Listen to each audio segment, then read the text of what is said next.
Good morning. Good morning. I'm just really talking now for the first time this morning, so that's why my voice sounds like this. Please excuse it. How you doing? How you doing? How was your week? I had a long week, but thank God I got through my week. I think I need to do what I did last week at the beginning of my week, which is to ask God to give me strength and help me to get through the week on Monday. It can go by. Because last week, like I told you in my last video, last week went by so fast. This week, I'm going to be honest, this is not a complaint. This is just honesty.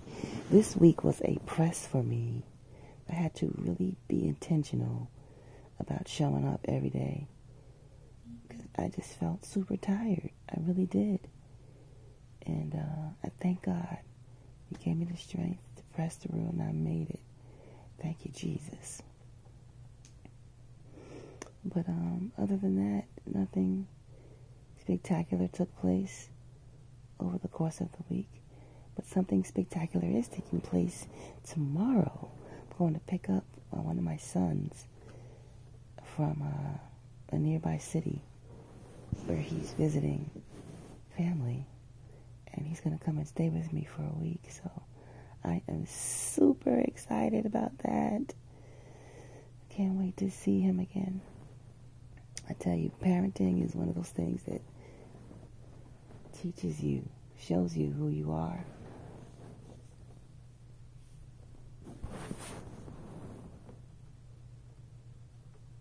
I've mentioned that in one of my previous videos too, about the fact that the way you really see who you are is marriage, being a parent, and also even being in a leadership position. But I digress. That's a tangent. I don't want to get into all of that. But I will say that another way for you to really grow and be stretched in your relationship with God and in your trust in God is through the vehicle of parenthood. Because as a parent, if you are a parent, you can relate to this. You want the best for your children. You really want the best for them. You don't want to see them hurt. You don't want them to feel the kind of pain that you've felt. You don't want them to be disappointed. You know, you try to protect them from everything. But the truth of the matter is, those things that have caused us pain and hurt and made us feel a disappointment, those are things that made us get a grip on reality, made us grow as individuals, made us stronger, and prepared us for the real world. And if we as parents try to protect our children from the very things that help to strengthen and build character in us, we're doing them a great disservice. So while it's not the easiest thing to do, it's not the easiest thing to let go, you know, of the control and just kind of let them make their mistakes. We have to. We have to. My youngest son is going to be turning 20 next month. And he's the one who's coming to visit me. He'll be 20. So he's an adult. He's been an adult almost for 2 years now. And I'm still learning how to let go. You know, still love him. And just learning how to mother him. Learning how to be the mother of an adult child is truly a process. But you know, you ask God to give you wisdom, you know, God will help you in your process of learning. He's definitely been helping me as I've asked him, help me to respect my children as adults, you know, respect the decisions that they make, the choices that they make, even to be wise about giving my opinion about things, because, you know, they respect me and they love me, so they listen. But I don't want to become that person in their lives who just, you know, coming across like I'm always trying to tell them what to do. It's not even that I'm trying to tell them what to do. I like to share my experiences, and through the experiences that I've had, share the wisdom nuggets that I've obtained along the way, in hopes that they will receive the wisdom from my experiences and not have to have painful experiences of their own, that are totally avoidable. So that's the heart of every good mother, every good parent. But, even with giving the advice and the wisdom nuggets, they are adults. They still have the right to make their own decisions. And sometimes it's the hardest thing to watch. But, some people only learn through experience. And it is what it is. But anyway, that's one topic to talk about today. So, sorry, I had to pause that for a second. Excuse me. Another thing that I want to talk about today is a realization I had to come to over the course of the last couple of weeks. And you will continue to hear me talking about my grieving process over the course of time as things come up, because it's just a part of my life. So I hope I don't bore you with these videos. I'm hoping that this information will help the listeners, whoever is listening, whoever you may share this information with. I hope it helps and blesses someone. Even if it's just one person, that's enough for me. And this bed is noisy. I'm sorry. I'm trying to get comfortable.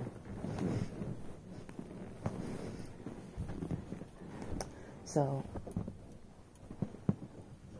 I have... Okay, now I'm going to be still because now I'm comfortable. I have a Facebook page. And on that page, they have your profile picture, then they have your background, like your wallpaper picture. And, for those who don't know, this may be your first time watching one of my videos. Sorry it's blacked out, but for those who don't know, my stepfather passed away back in September. And even though he was my stepfather, I had more of a relationship with him than I had with my biological father, who passed away years ago. My biological dad passed away in 2005. So I had a picture of my stepdad on my Facebook page as my wallpaper, which is the background picture. And I also have a vision board that is right beside my bed. And there are a couple of things on here that, they're pictures. One is an obituary of my nephew who was killed by a hit-and-run incident, I shouldn't say accident, it was an incident back in 2017, July of 2017.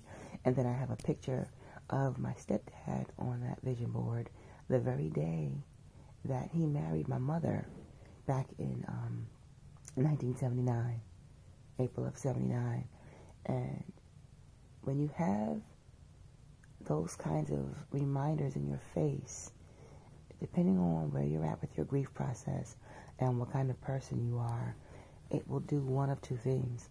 It will either motivate you and encourage and strengthen you, and in some ways comfort you, excuse me, or be a trigger for sadness.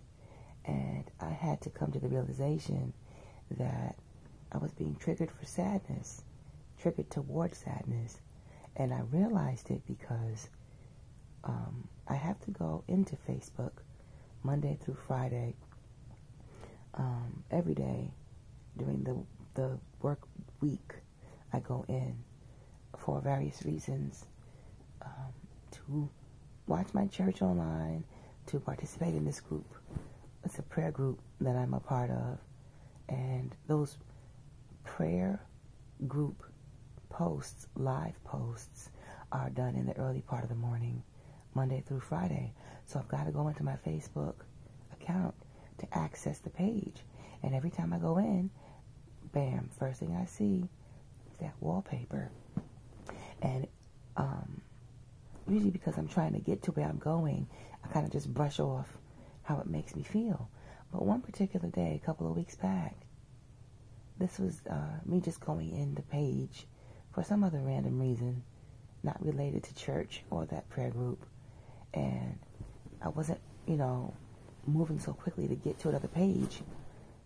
And I was able to really identify and recognize the fact that I was actually really hurting by seeing Poppy's picture on my wallpaper.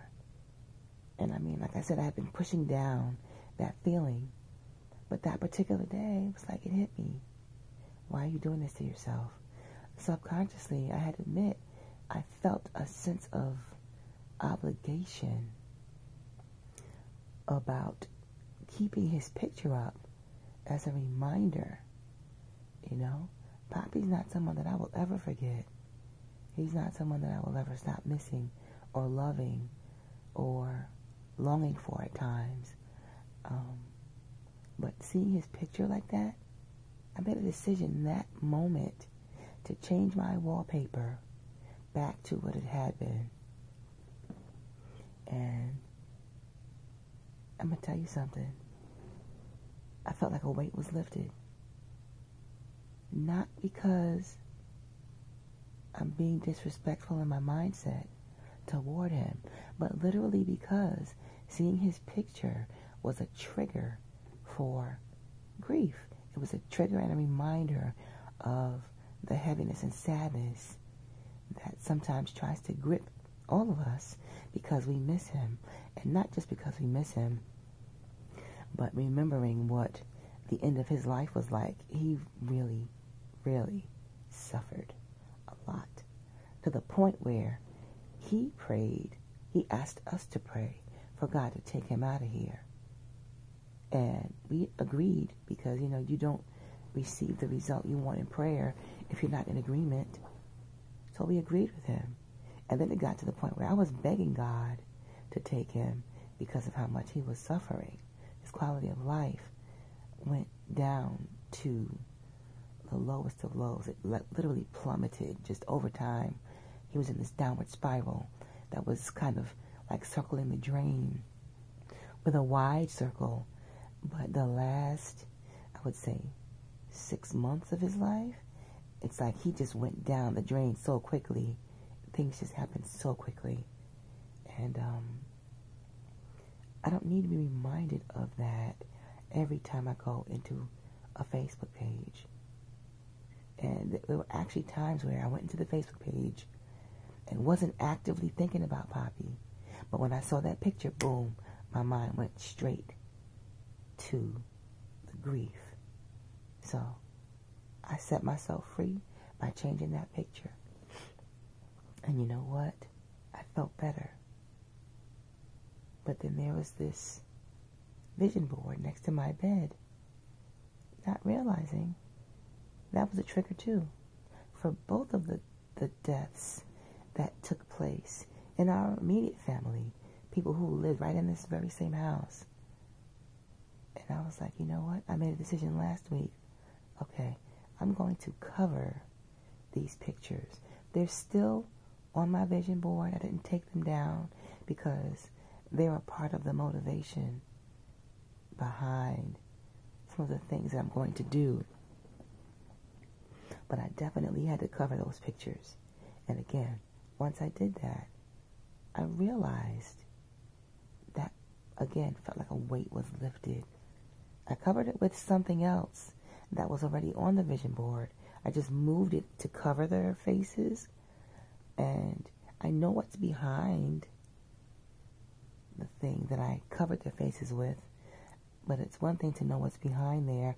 It's something else to have that constant reminder of seeing it. As soon as I wake up in the morning, I look up and to the right. The vision board's right there. I needed to do something about that. So, I don't know who that's for. It's definitely for me. Just wanted to share that. And if that's something that you need to do, don't apologize for it. Don't feel guilty about it. You know, my mother, weeks ago, decided to take down a couple of the pictures that she had in her bedroom of herself with Poppy for the very same reason. Her bed's right there on the opposite side of the room, and the pictures were positioned right underneath the television. So, first thing she sees when she wakes up, those pictures. When she turns on the TV, she's looking at those pictures. Even if it's just, through her peripheral vision or whatever. Peripheral means sides. So it's not peripheral vision, but it's her indirect forward-facing vision. She realized what it was doing to her, and she took them down. So sometimes we have to make decisions to protect ourselves and guard our hearts. Again, it doesn't mean we don't love them anymore. Doesn't mean we are dishonoring their memory. We're just doing what we have to do to get through the grief process and not allow the grief process to completely consume our lives, And I don't want this to sound insensitive, but we have to move forward in life. Life has to go on. We're still here. We're still living and breathing. We still have things that we have to accomplish. We still have daily responsibilities. And why make it more difficult for ourselves than it has to be?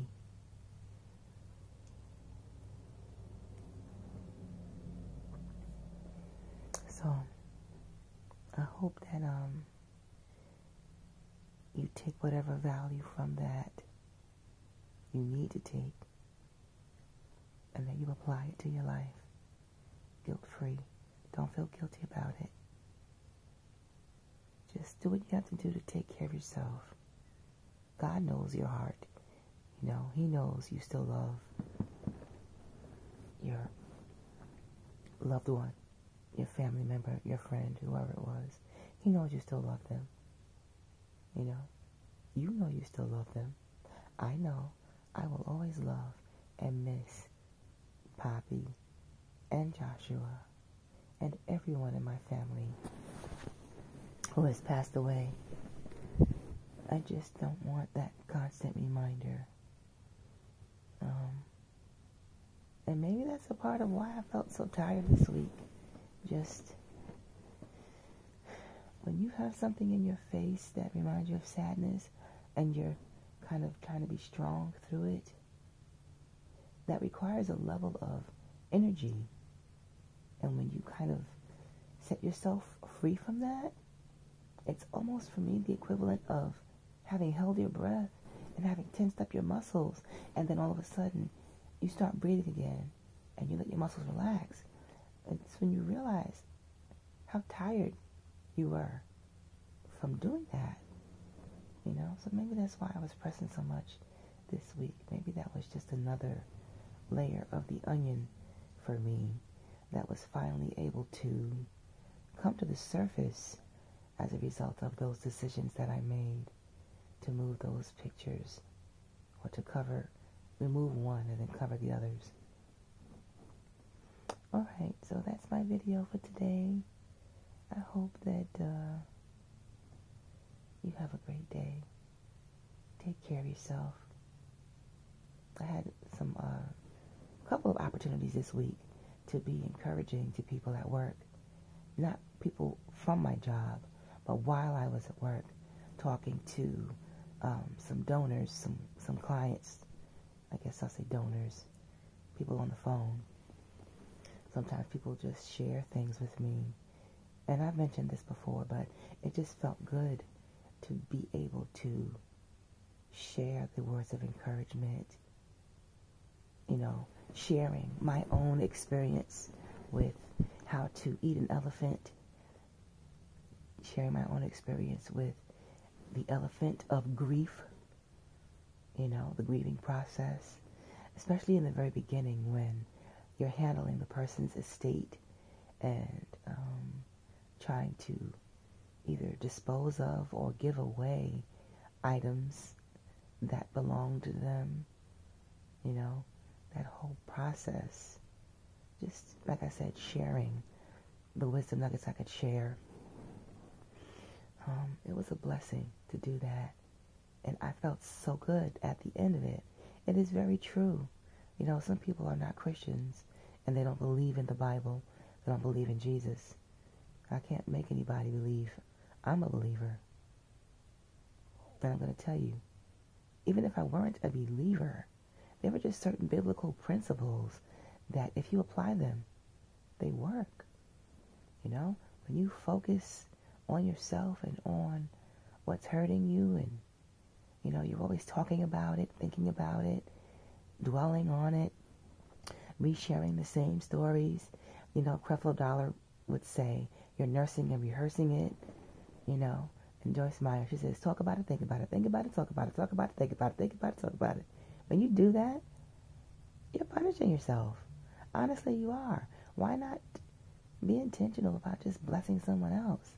You'd be surprised how you can lift your own spirit by doing as David did in the Bible. Encourage yourself in the Lord. You know?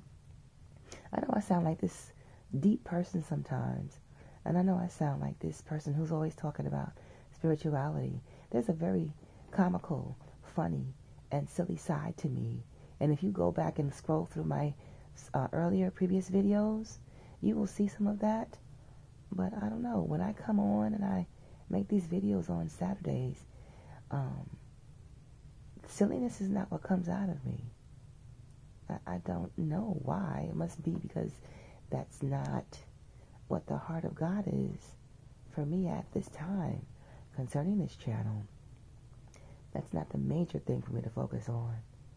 So I share from a serious place because life can be very serious.